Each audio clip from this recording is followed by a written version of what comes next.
have pressed record. Hi, James. Hello, Ryan. How's it going? How are you? Yeah, not bad. What about you? Right, yeah. So, you'll know why we're here. Little thing going on the 25th or the 27th. Oh, that VMC Fest. Oh, absolutely. So, when it comes to VMC Fest, how do you think your band is done adapting to the current circumstances in the world? It's been tough for all of us. I mean, we played a few covers and put them on Facebook during lockdown and stuff, where we all recorded things using phone mics. Mixing that was really difficult. So to then come into an environment where we can do everything professionally, it flips it. You've got a real studio environment there, so we've got more at our disposal, and the sound quality is better. It's been difficult as a live band, to be honest. We've really wanted to get out there, and with VMC Fest sort of coming to us or liaising with the guys and things, it's been a chance of using or getting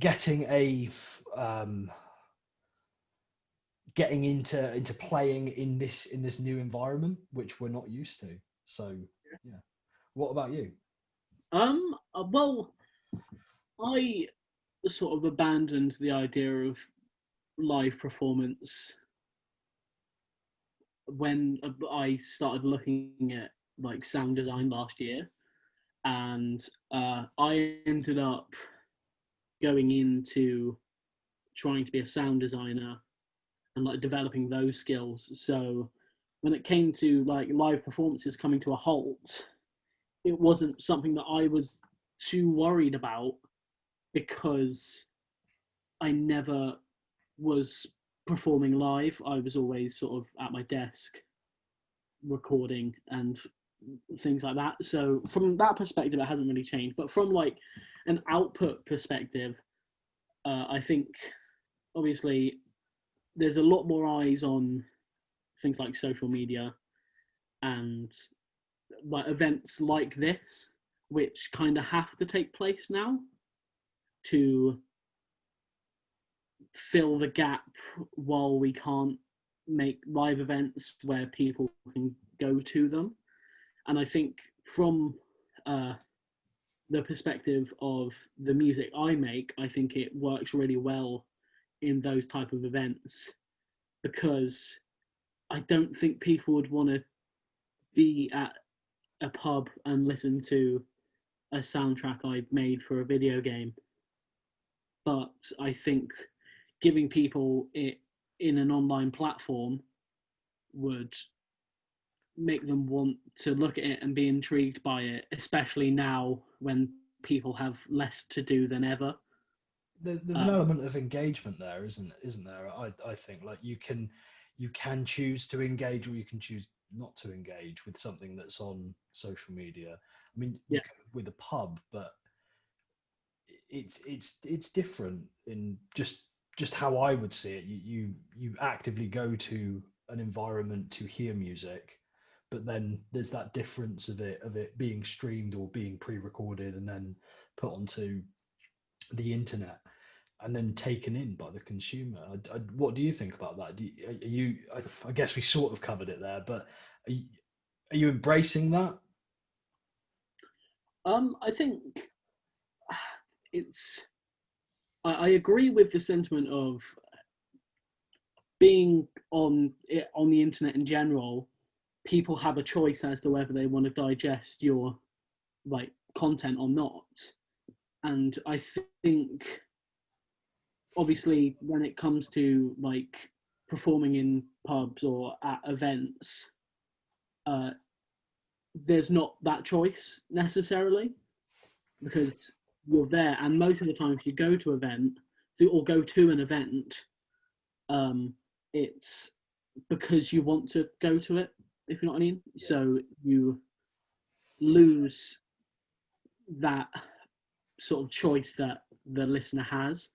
but I think with again, like with my music, there's definitely a place for it in live settings and things like that, and I'm very appreciative of like these amazing orchestral versions of these 1980s and 90s soundtracks. Like you have like the I believe it's like the Zelda orchestra and things like that, where they take these pieces of music that were written and designed for a piece of hardware that is 100 times less powerful than what we have in our pockets today, and it's completely restructured and rearranged in a way where it's digestible for a live audience. Yeah. I definitely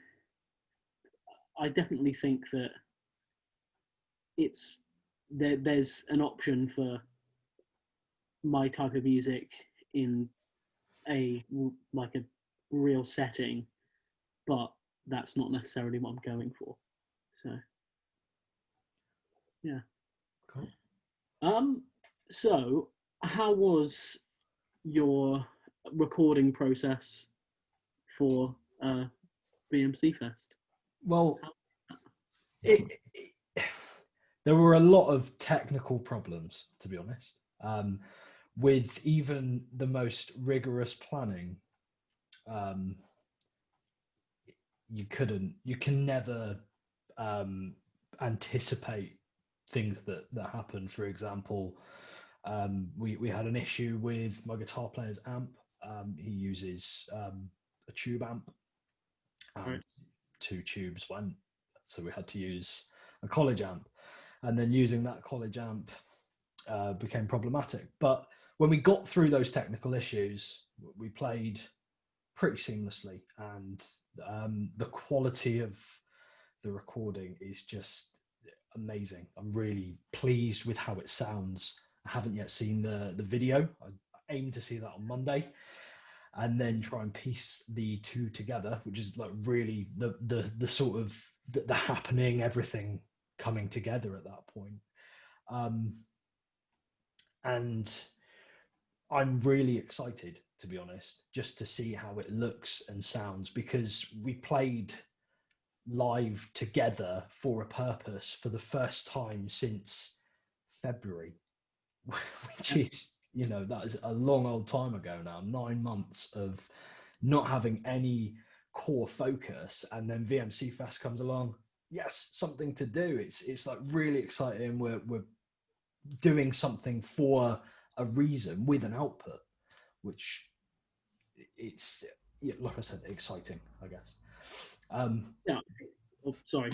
Yeah, I was just going to ask, what about you? Like, I mean, how's well, my process is I've been at least trying to a certain extent collaborating with some game design students that go to the college, and been sort of doing the sound design and the music scores and things like that for their projects.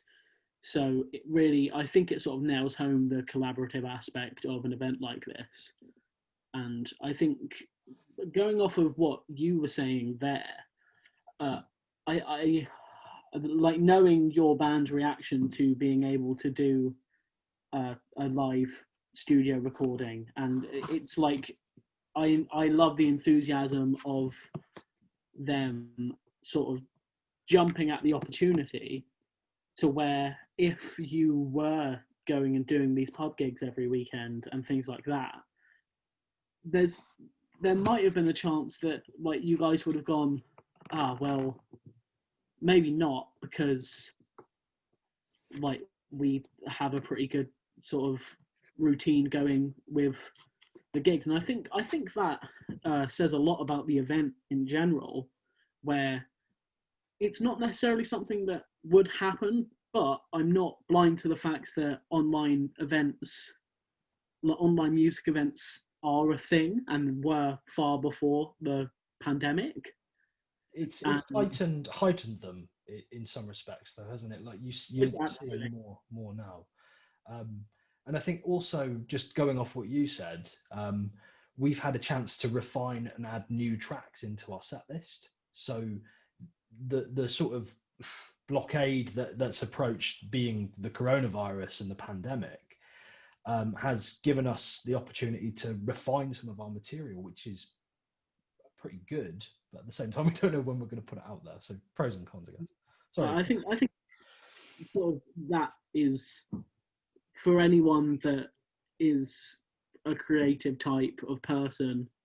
They found that I'm sure that when they found that they have so much time on their hands, because obviously when it all started, we were completely sort of lost for things to do. And I think people have adapted to it better, like the second time around, but then also knowing that the second time around, it's not quite as enforced as it was the first time. And I think anyone that's a creative person, or like not even a creative person, have had to find things that they like doing to just pass the time, and whether that is making music or consuming music and digital content, I think that has gone up like tremendously. I'm sure you look at like the analytics for something like Spotify, and I think you would see a massive surge in popularity of people consuming music and things like that now than you would have, say, late last year before everything sort of started. And I think that makes people more willing to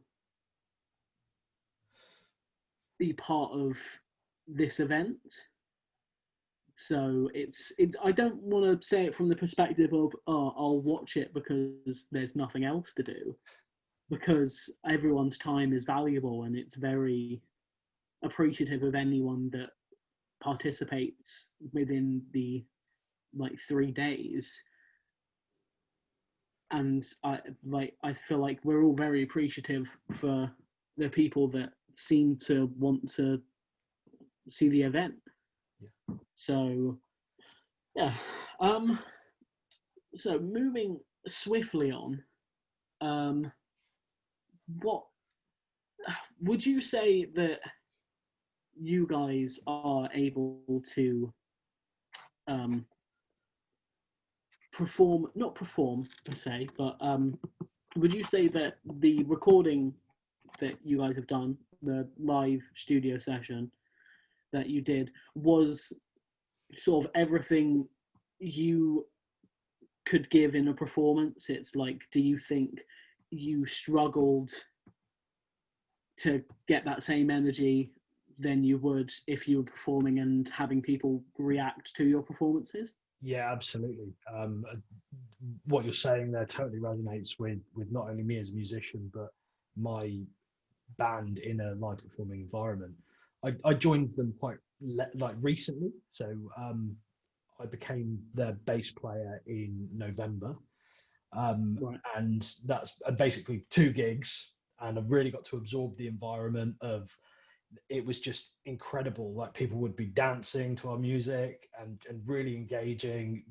There's a drinking culture in the pubs, you know, that's a part of it. Performing in the space that we were performing in, there was no audience, so that interaction with an audience didn't exist. It's really weird. It's almost comparable to like watching live sport with no spectators. Yeah. But obviously it's music. It's yeah. That's my sort of comparison. It's, if you turn off the synthetic sort of sound that exists in these sporting events, it's eerie, and not having that sort of in a musical environment, having any spectators with you, which is what we're used to. It was like, we can't react as musicians to what's happening with the audience. But then again, there were less distractions, So it is a positive, negative sort of thing. I think just looking from a balanced viewpoint, you didn't have the distractions in place, but equally, you didn't have the energy in place. We tried to be as energetic as possible because we were being filmed and stuff, but you, you you're going to react differently to a person reacting to your vibe, your sound, and the how you're perceived, I guess. Um, and what about you? Like, I mean, how's it kind of impacted your? I guess it's not live though, is it? So, I mean, have you been able to portray your yourself through your music? I think like there's a difference between me as someone that wants to be a sound designer, um, in comparison to the person that originally took an interest in music from the perspective of I like singing and like just sort of got roped into going to a session. Oh, it was a choir session, is what it was listed as basically. But I sort of got roped into it by the fact that my the music teacher at my school was she knew my sister, and my sister said that I could sing basically, and then that sort of kicked it all off. So it was sort of after my sister left, the teacher was looking for another person to like sort of showcase as look at this musician, and I ended up doing it. But it was because it's what I like to do, and I think there's a big difference between like me enjoying the process of sort of meticulously designing sounds and like manipulating audio in comparison to me who performs to a live audience. And I think the reason I stopped enjoying that process was a lot to do with the people that are around me, and they're not there anymore. And it used to be quite disheartening knowing that you would put so much into a performance, but if someone didn't know their part, then it kind of brings everything down. So I think I enjoyed the independence of it just being me.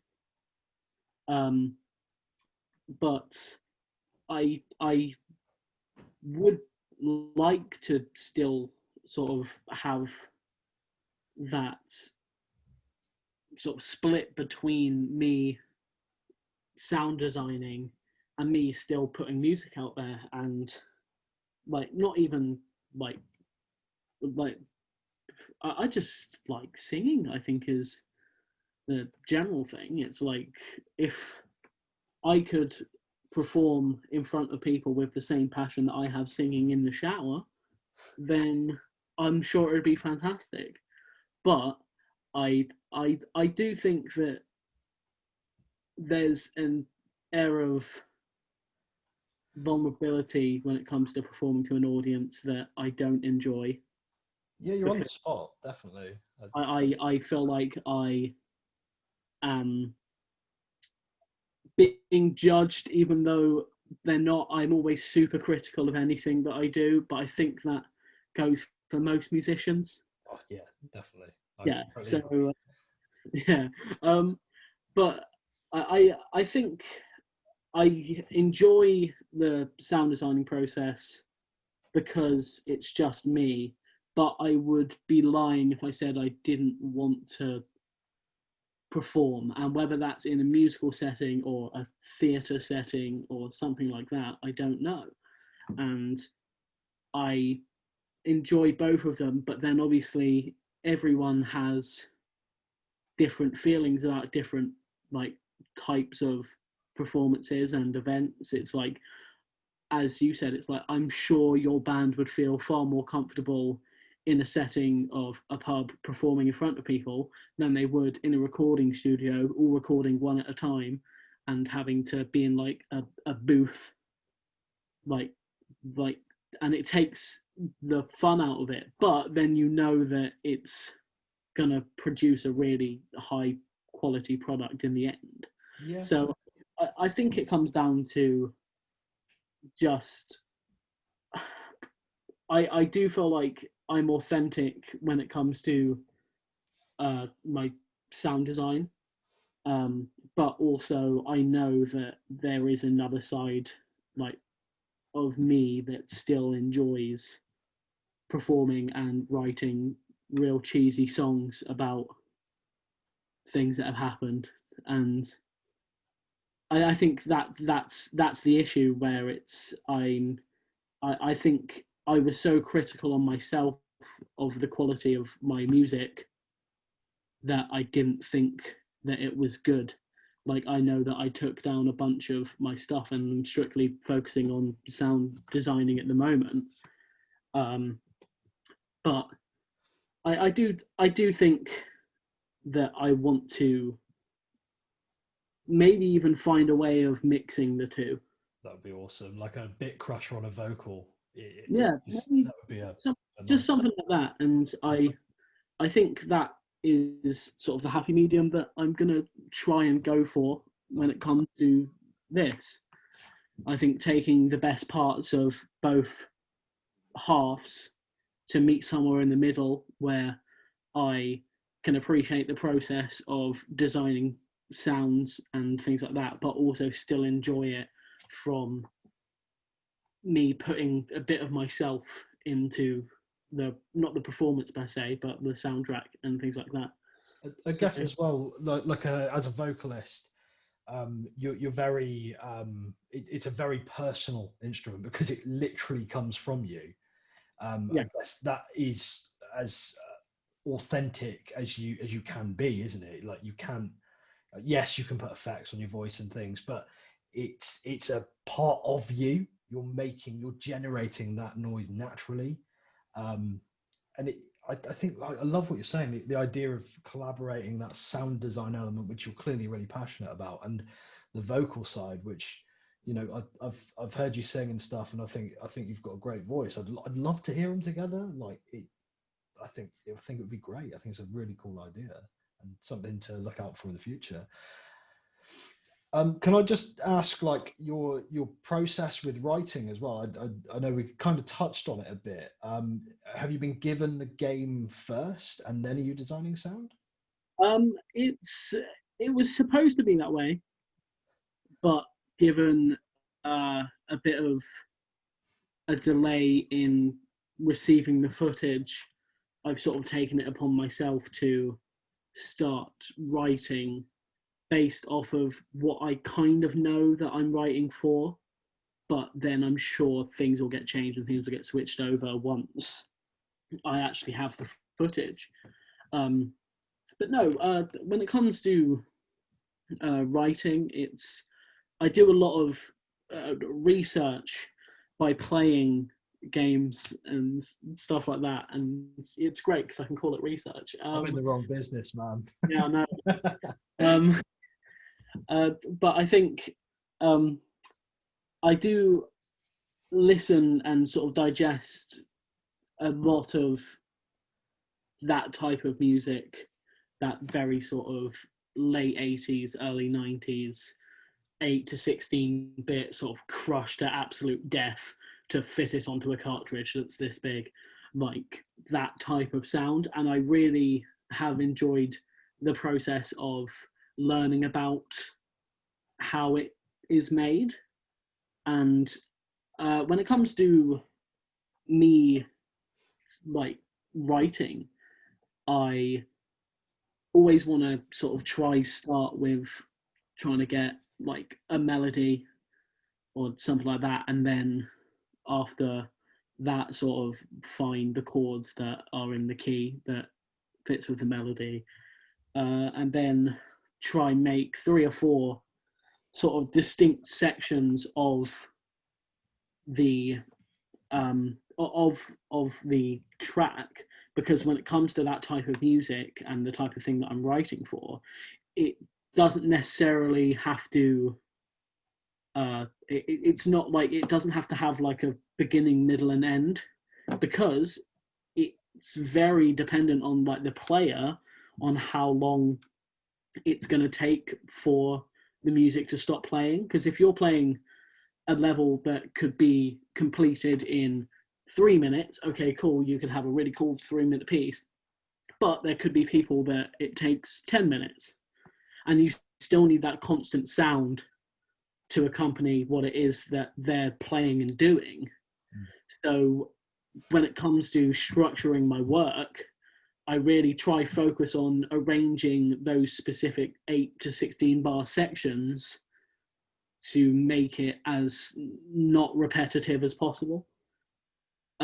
So yeah, I think we're sort of nearing the end of everything. I have a couple of questions that I wanted to just throw out there and see what we could come up with. If you had to describe VMC Fest itself in a sentence to someone, to pitch it to them as to why they should come and watch it, how would you do that?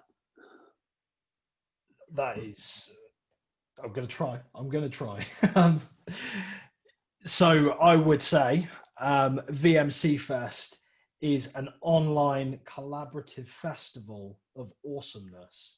If you're not involved, then how can you? I'm going to start that again and hope the edit doesn't get that bit in it. Go ahead. It's all right. So I would say VMC Fest is a collaborative expression of awesomeness. There's a load of acts, and they're all so different. So try and embrace our differences. Surely in VMC Fest, there's something for everyone. I know it was longer than a sentence or so, but I liked the way you ended that. That was very nice. I could not put that better myself. I'm gonna ask you to try and put it better yourself now. I think it's sort of the point that you made there, where it's like, I think it's an event built out of necessity, and there is something for everyone, and it's an event meant to bring people together in a time where we can't physically be together. And didn't have that written down, so you know me. Nice. I liked it. But yeah, so basically, if you don't know, VMC Fest is going on from the 25th to the 27th of November. Oh, I can't do November 27th. Yeah, one of the ways. And you should definitely watch. I think it's going to be a lot of fun, and there's a lot of really good musicians. And should we say a few of the musicians? Yeah, we've got people like Dave Budd, who has the voice of an angel and the beard of one too. This guy, this is Ryan JDC, and me. He's got some awesome stuff planned, and he knows what he's doing. So I can't wait. There's Emmeline, who have a very sort of rough, grungy sound, which is very like it's. I think it just shows sort of the diversity of how you can go from a very sort of chiptune, upbeat soundtrack to this very sort of aggressive sounding music. It's really raw, isn't it? Like it really is, and it's really good. And like, there's also Music by Night, which is Gaz. He's got some absolutely sort of breathtaking music. He loves the cello, doesn't he? And the man loves the string section. I know that. And if you like that, then you're in for an absolute treat. But yeah, so VMC Fest, 25th to the 27th of November. You didn't mention my band. I need a plug. Bourbon Soul Club. Whoa, where do I start? You've got vocals, you've got harmonica, you've got guitar, you've got saxophone, you've got bass, and you've got drums, all mixed together to absolute perfection. We hope. I'm mixing, so we hope. There you go. But yeah, so basically, there honestly is something for everyone, and if you miss it, you're missing out on something really good. But there is a benefit of it being online. If you miss it, it's still there, which is really cool. Yeah, absolutely. Cool. So, hope to see you there. Really awesome. Cool. Cheers, guys. I think we should end with a virtual high five. Oh, try that? well, I don't know where you are though. Like for Just you, go for you're the camera. Is that yeah? yeah? You go for boom. There you go. Yes. Sick. Nice. Yeah. Done. Stop there, so it's like. Yeah. Absolutely.